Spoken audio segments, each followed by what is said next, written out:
shouldn't complain. Patients are the lifeblood of the medical profession. Oh, James. Well, Mary, my love, I must retire to bed. Oh, who can it be at this hour? A patient. You'll have to go out. Oh. Will someone see to the door? That must be Mrs. Watson. Well, I insist. You will excuse my calling so late. I'm in such trouble. I do so want a little help. Why?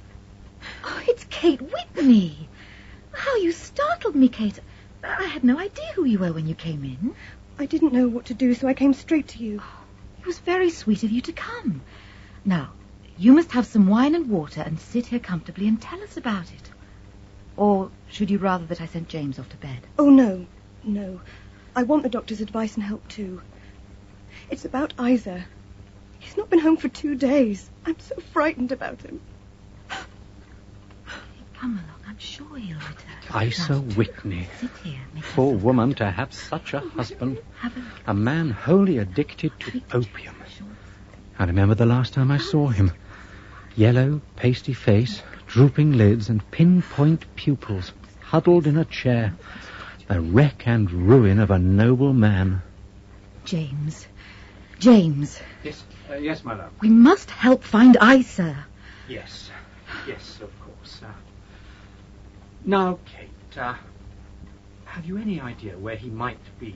Has he fallen prey to his old habit? I fear he has.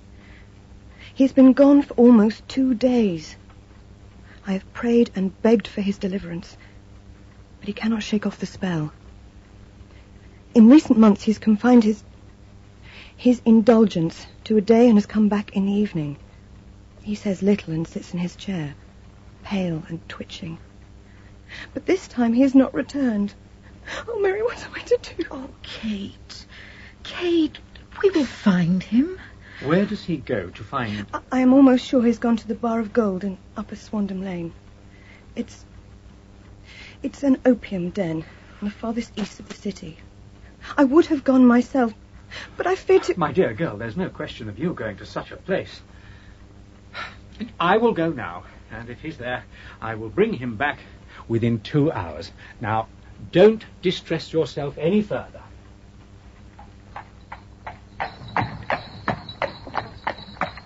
Well, so much for my armchair and cheery sitting room. Still, she is a friend of my wife's, and I am Isa Whitney's medical advisor.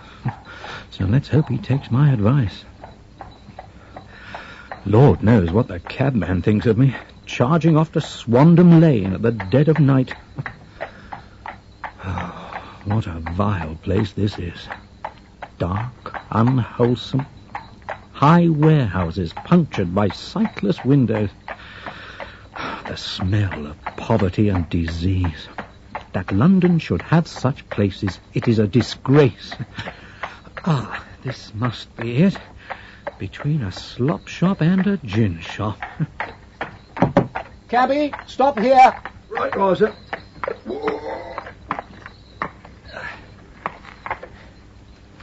Cabby, I want you to wait here. Very good, sir. If you're looking for the Bar of Gold, sir, it's just down there. What? Oh. Yes. Thank you. Good Lord, I can't see a thing. Just a flight of uneven steps leading down to a black hole, like the mouth of a cave. Well, down we go. Abandon hope, all ye who enter here. Oh, must be careful. These steps are worn. No doubt by the ceaseless tread of drunken feet. Ah, there's an oil lamp. That must be the door. Well, I'll just open the latch. Ah, the stench of opium.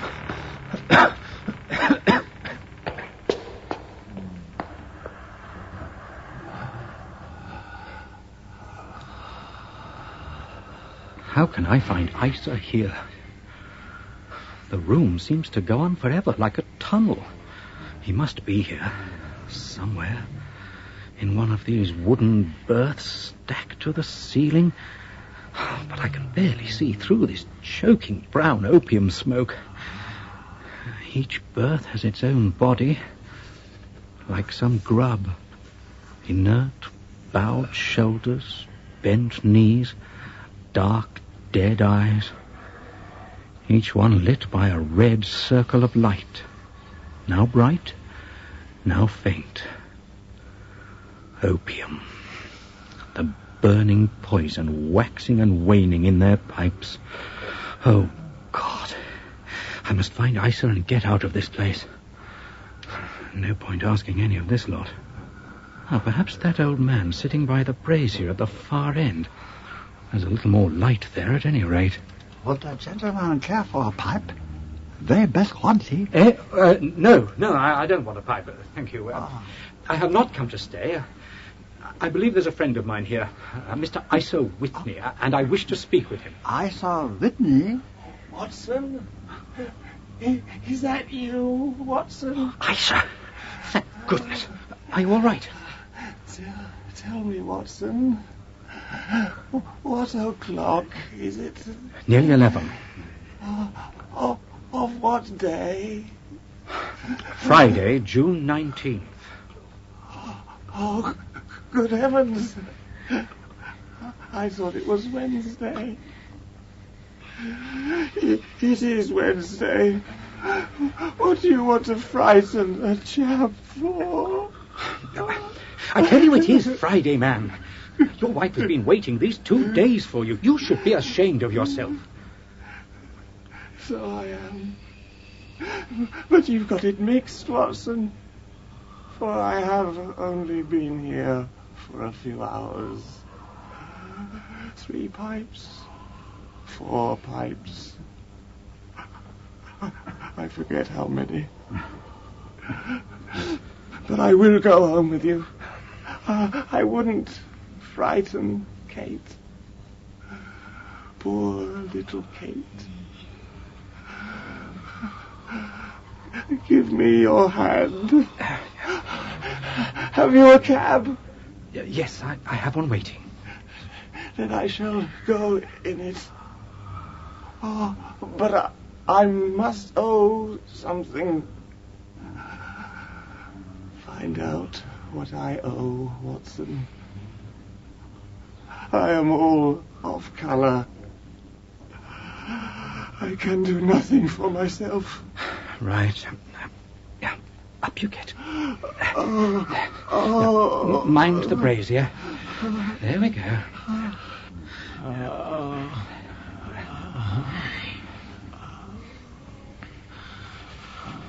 Walk past me and then look back at me. What?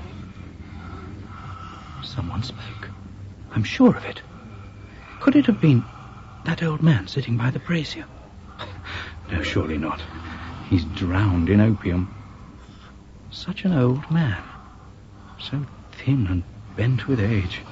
How long has he been there? Pipe dangling down between his knees. It could not have been him. Holmes! Shh. Holmes, what on earth are you doing in this den? As low as you can. I have excellent ears. If you would get rid of that sottish friend of yours, I should be exceedingly glad to have a little talk with you. I have a cab outside. Then pray send him home in it. You may safely trust him, for he appears to be too limp to get into any mischief. I should recommend you also to send a note by the cabman to your wife to say that you have thrown in your lot with me. If you'll wait outside, I shall be with you in 5 minutes. Very well, Holmes. What a disguise. Incredible. Right. Let's get you home, Isa. And then an adventure. Yes. This way.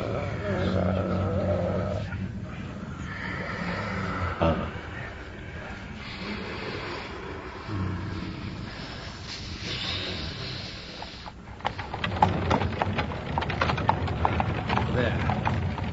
I hope Kate is pleased to have him back. Now, where is Holmes?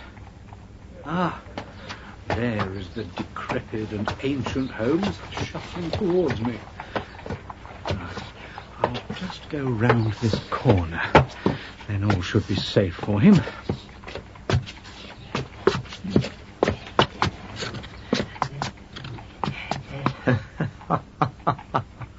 I suppose, Watson, that you imagine that I have added opium smoking to cocaine injection and all the other little weaknesses on which you have favoured me with your medical views. I was certainly surprised to find you there. But not more so than I to find you there. I came to find a friend. And I to find an enemy. An enemy? Yes. One of my natural enemies, or shall I say my natural prey. Briefly, Watson, I'm in the midst of a very remarkable inquiry. And I hope to find a clue in the incoherent ramblings of these sots, as I have done before now. Had I been recognized in that den, my life would not have been worth an hour's purchase. There is a trap door at the back of that building, near the corner of Paul's Wharf, which could tell some strange tales of what has passed through it upon the moonless nights. What? You do not mean bodies? Aye. Bodies, Watson. We should be rich men if we had £1,000 for every poor devil who has been done to death in that den. It is the vilest murder trap on the whole riverside, and I fear Neville St. Clair has walked into it, never to walk out of it more. But our dog cart should be here.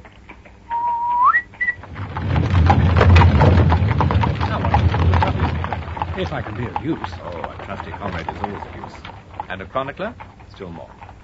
My room at the Cedars is a double-bedded one. The Cedars? Yes. That is Mr. St. Clair's house. I'm staying there while I conduct the inquiry. Where is it, then? Near Lee, in Kent. We have a 7-mile drive ahead of us. But I'm all in the dark. Of course you are. You'll know all about it presently. Jump up here. All right, John. We shall not need you. Here's half a crown. Look out for me tomorrow about 11.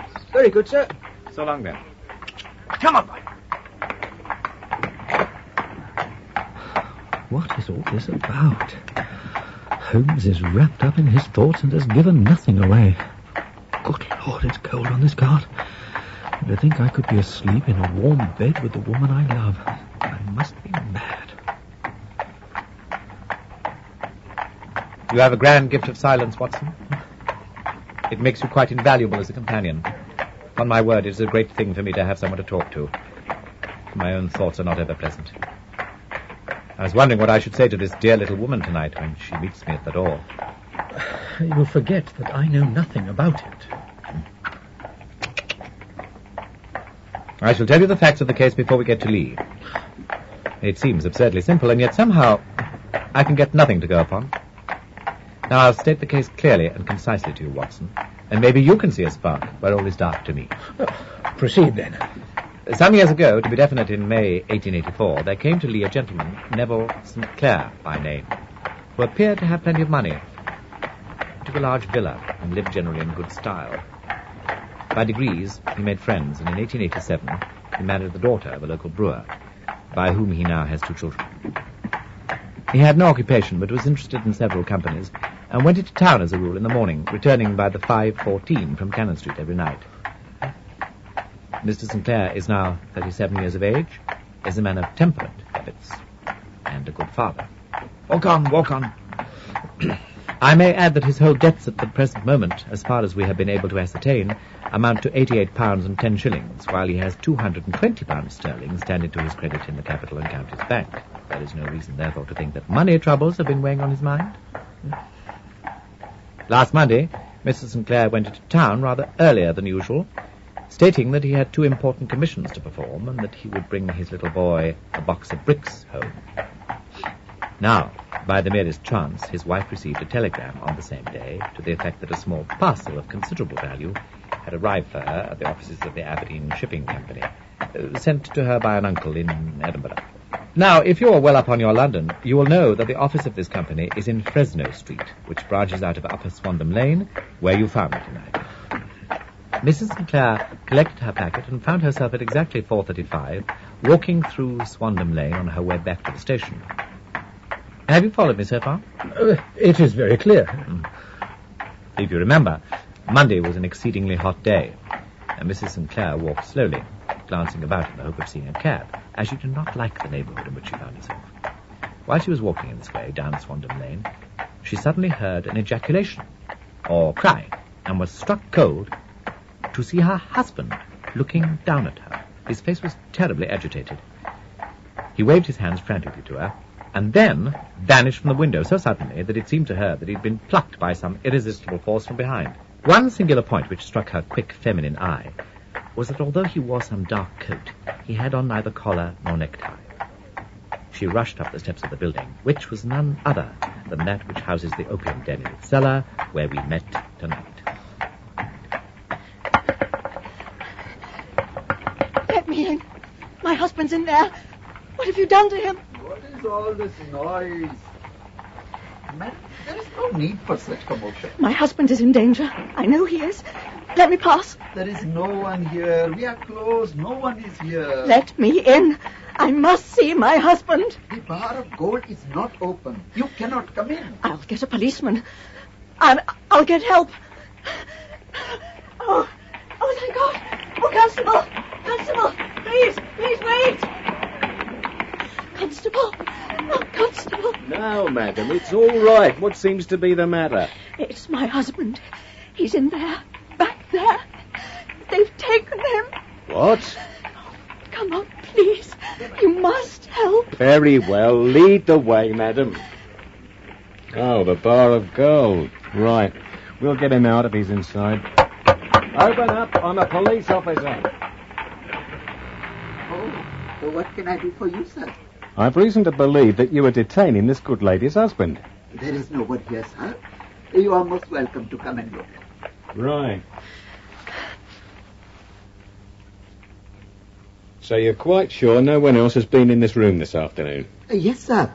Only myself and Hugh Boone. I see. And what about the cripple? He's not dumb as well, is he? Oh, no, sir. He can talk. But he has seen no one. Has anyone been up here, Boone? No, sir. No one but me and him. Right. Well, madam, I'm terribly sorry, I know he was here. I saw him. He's in the most terrible danger. I know it. Well, madam, perhaps you're a little overwrought. It's been a hot day. Perhaps you only thought you saw him. I did see him. Would madam like a glass of water? It is such a hot day. Look here! Look! These are the bricks my husband said he was going to buy for our children. He was here. Well, this puts a different complexion on the matter. What do you say now, Lasker? Oh, sir, I have no idea. I never saw them before in my life. Right, then. I'll search every inch of this place, then both of you can come down to the station. Steady, boys, steady. Damned uneven here, Watson. Hold on there. The rooms were carefully examined, and the results all pointed to an abominable crime. The front room was plainly furnished as a sitting room, and led into a small bedroom which looked out upon the back of one of the walls.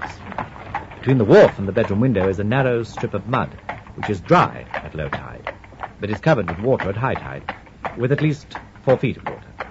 The bedroom window was a broad one, and open from below. On examination, traces of blood were to be seen upon the windowsill, and several scattered drops were visible upon the wooden floor of the bedroom. Steady! Thrust away behind a curtain, in the front room were all the clothes of Mr. Neville St. Clair, with the exception of his coat. His boots, his socks, his hat, his watch, all were there. There were no signs of violence upon any of these garments, and there were no other traces of Mr. Neville St. Clair. Out of the window he apparently must have gone, for no other exit could be discovered, and the ominous bloodstains upon the windowsill gave little promise that he could save himself by swimming, for the tide was at its very highest at the moment of the tragedy. And now to the villains who seemed to be immediately implicated in the matter. The Lascar was known to be a man of the vilest antecedents, but, as by Mrs. Sinclair's story, he was known to have been at the foot of the stair within a very few seconds of her husband's appearance at the upper window. He could hardly have been more accessory to the crime. His defense is one of absolute ignorance, and he protested that he had no knowledge as to the doings of Hugh Boone, his lodger, and that he could not account in any way for the presence of the missing gentleman's clothes. So much for the Lascar manager.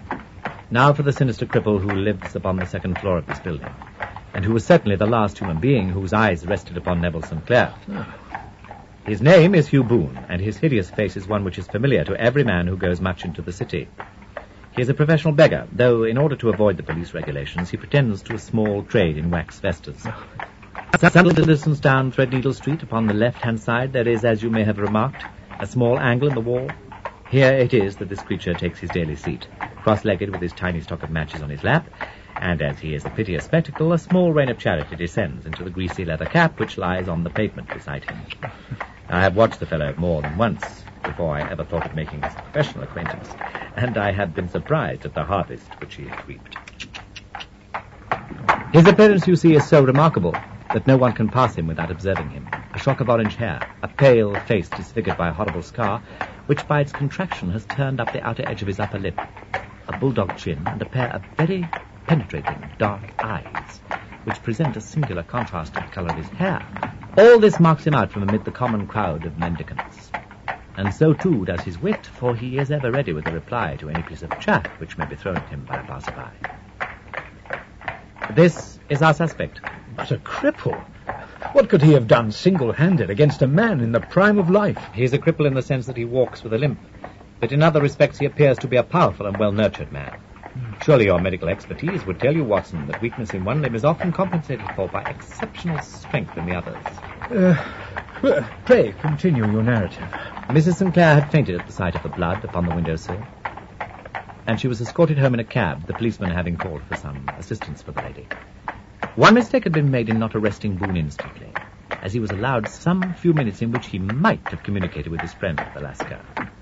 But this thought was soon remedied. The policeman returned and conducted a very thorough search.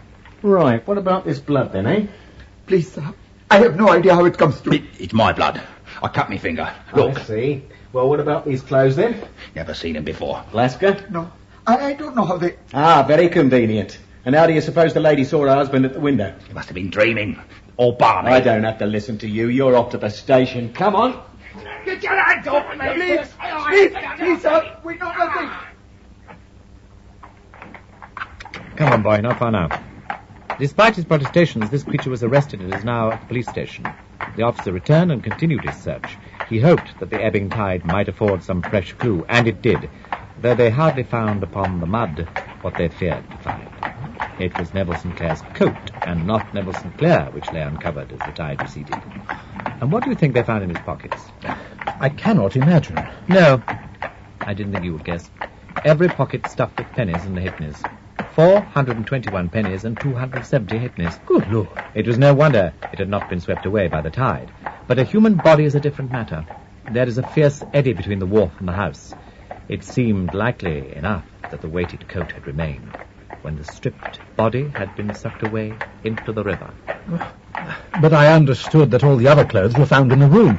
Would the body be dressed in a coat alone? No, sir. But suppose that this man Boone had thrust Neville Sinclair through the window. There is no human eye which could have seen the deed. What would he do then?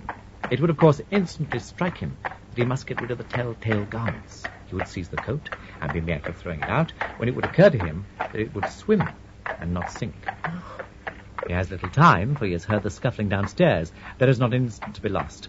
He rushes to some secret hoard where he has accumulated the fruits of his beggary and stuffs all the coins upon which he can lay his hands into the pockets, and only has time to close the window when the policeman appears. Oh, it certainly sounds feasible. Well, we will take it as a working hypothesis for want of a better one.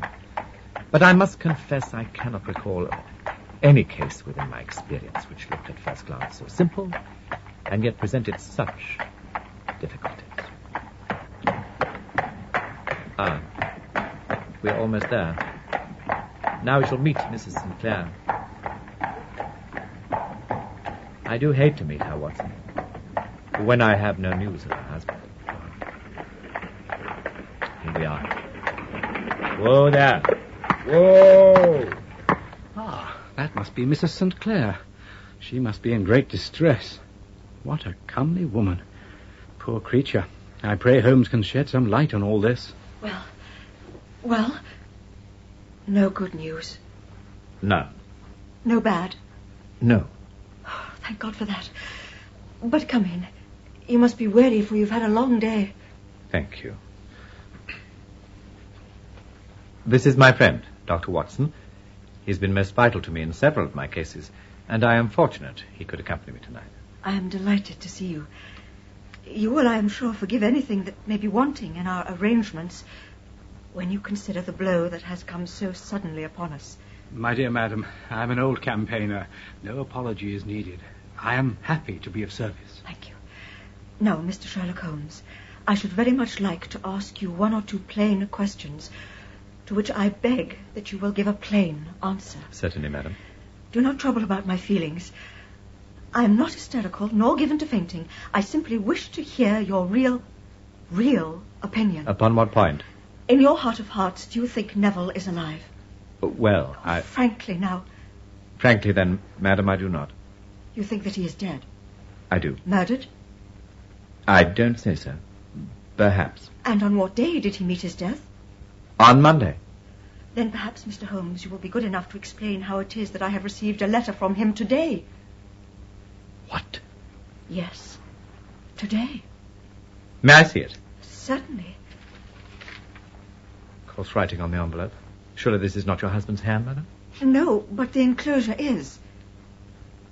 I perceive also that whoever addressed the envelope had to go and inquire as to the address. How can you tell that? The name you see is in perfectly black ink, which has dried itself. The rest is of the greyish colour, which shows that blotting paper has been used. If it had been written straight off and then blotted, none would have been of a deep black shade. This man has written the name, and there has been a pause before he wrote the address, which can only mean that he was not familiar with it. It is, of course, a trifle, but there is nothing so important as trifles. Let us now see the letter. There's been an enclosure here. Yes, there was a ring. His signet ring. Are you sure that this is your husband's hand? One of his hands. One? His hand when he wrote hurriedly. It is very unlike his usual writing, and yet I know it well. Dearest, do not be frightened. All will be well. There is a huge error which it may take some time to rectify. Wait in patience, Neville. Written in pencil on the flyleaf of a book, octavo size, no watermark. Posted today in Gravesend by a man with a dirty thumb. And the flap has been gummed, if I'm not very much in error, by a person who had been chewing tobacco. And you have no doubt that this is your husband's hand, madam? None. Neville wrote those words. Well, Mrs. Sinclair, the clouds lighten, though I should not venture to say the danger is over. But he must be alive, Mr. Holmes. Unless this is a clever forgery to put us on the wrong scent. The ring, after all, proves nothing. It may have been taken from him. No, but it is his very own writing. Very well. It may, however, have been written on Monday and only posted today. That is possible. If so, much may have happened between. Oh, you must not discourage me, Mr. Holmes. I know that all is well with him. There is so keen a sympathy between us that I should know if evil came upon him. On the very day that I saw him last, he cut himself in the bedroom, and yet I, in the dining room, rushed upstairs instantly with the utmost certainty that something had happened. Do you think I would respond to such a trifle and yet be ignorant of his death? I have seen too much not to know that the impression of a woman may be more valuable than the conclusion of an analytical reasoner. But if your husband is alive and able to write letters, why should he remain from you? I cannot imagine. It is unthinkable. Mrs. Sinclair, cast your mind back. When you saw your husband, was the window open? Yes. Then he might have called to you? He might, but he only... Yes, gave an inarticulate cry. A call for help, as you thought? Yes. But it might have been a cry of surprise, astonishment at seeing you. And you thought he was pulled back? He disappeared so suddenly. He might have leapt back. You did not see anyone else in the room? No, but the horrible beggar man confessed to having been there. And he was without his collar or tie? Yes, I distinctly saw his bare throat. Thank you, Mrs. Sinclair. Those are the principal points about which I wish to be absolutely clear. We shall now have a little supper and then retire, for we may have a busy day tomorrow. Right, Holmes. I'm going to get some sleep. I've got to get some rest before tomorrow. Good night, my dear Watson. Oh, I see. Holmes is in for a night's thinking. Now, what's he doing now? Collecting all the pillows from his bed and all the cushions from the sofa and the armchairs. Now he's arranging them into some sort of Eastern divan. Looks like a pasha sitting cross-legged in that great blue silk dressing gown of his. and he's laid out an ounce of shag tobacco and a box of matches in front of him. He'll be there all night in a cloud of pipe smoke, all night long, till he's...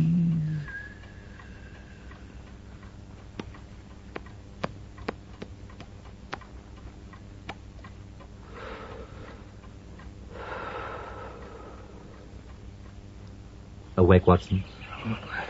Yes, Game for a morning drive? certainly. Then dress. No one is stirring. What time is it? 25 minutes past 4? Oh, I'm not surprised no one's stirring. Come on, Watson. Ready yourself. Nearly there, Holmes. I think, Watson, you are standing in the presence of one of the most absolute fools in Europe. I deserve to be kicked from here to Charing Cross, but I think I have the key to the affair now. And where is it? In the bathroom. Eh? Oh, yes. I'm not joking. I have just been there, and I have taken it out, and I have got it in this Gladstone bag. Come on, my boy, and we shall see whether it will not fit the lock. Now, come on. We must be at Bow Street Station before 7 o'clock.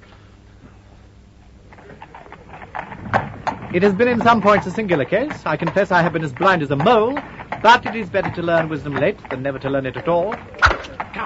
Oh, yes. I wish Holmes wasn't so mysterious.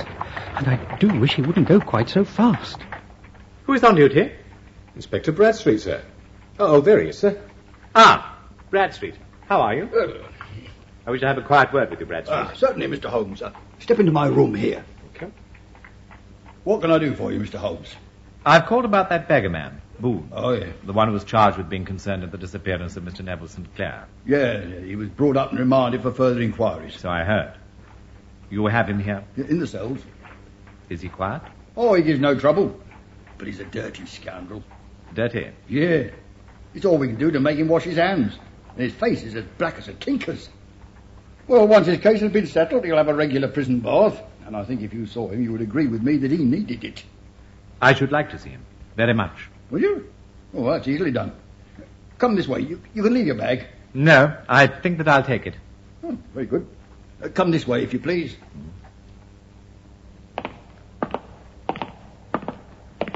The third on the right, it is. Here we are. Yeah, he's asleep. You can see him very well. He's a beauty, isn't he? He certainly needs a wash.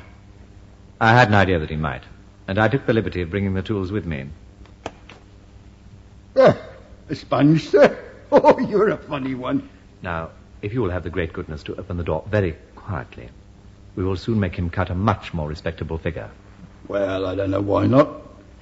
He doesn't look a credit to the Bow Street cells, does he?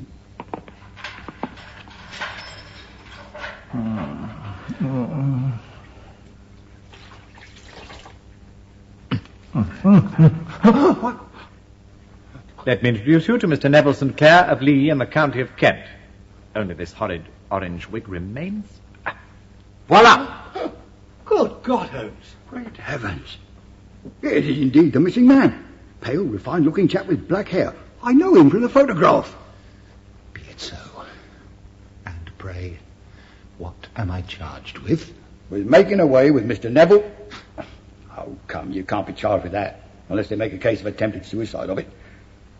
Well, I've been 27 years in the force, but this really takes the cake.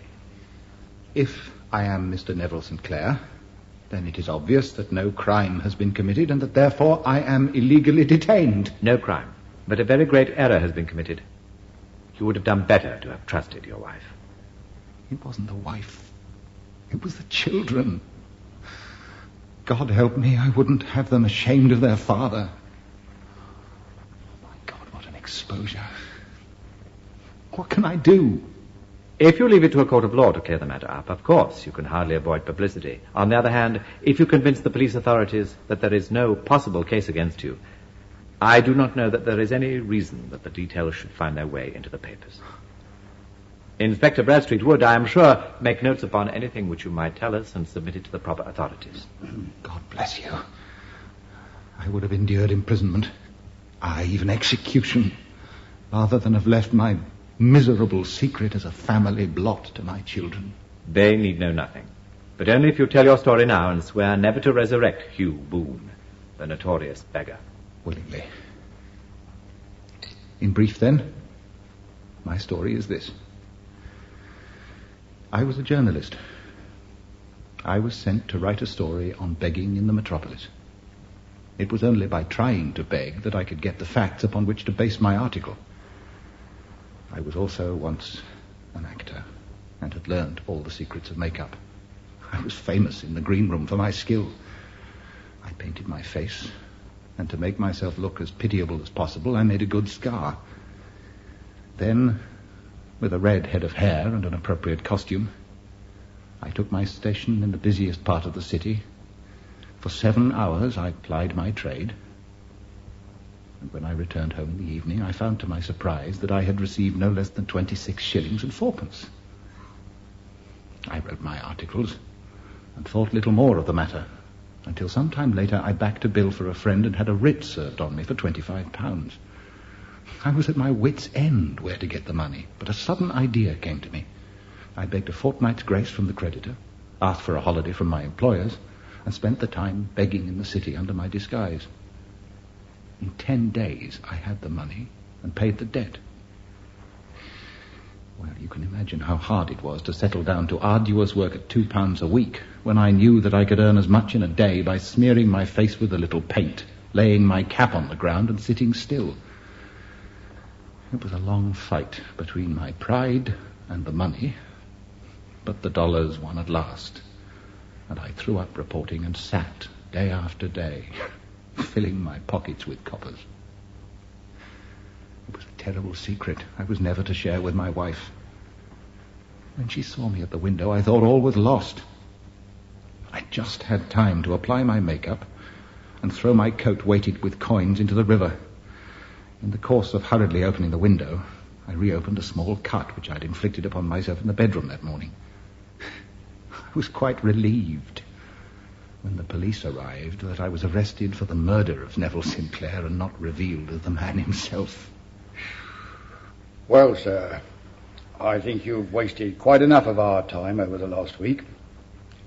If the police are to overlook all this, we must hear no more of Hugh Boone the beggar. I have sworn it by the most solemn oaths which a man can take. Well, in that case, I think that it is probable that no further steps may be taken. But if you are found again, then all must come out. I'm sure, Mr. Holmes, we are all very much indebted to you for having cleared the matter up. I wish I knew how you reach your results. I reached this one by sitting upon 5 pillows and consuming an ounce of shag. I think, Watson, that if we drive to Baker Street, we shall just be in time for breakfast. Oh, good.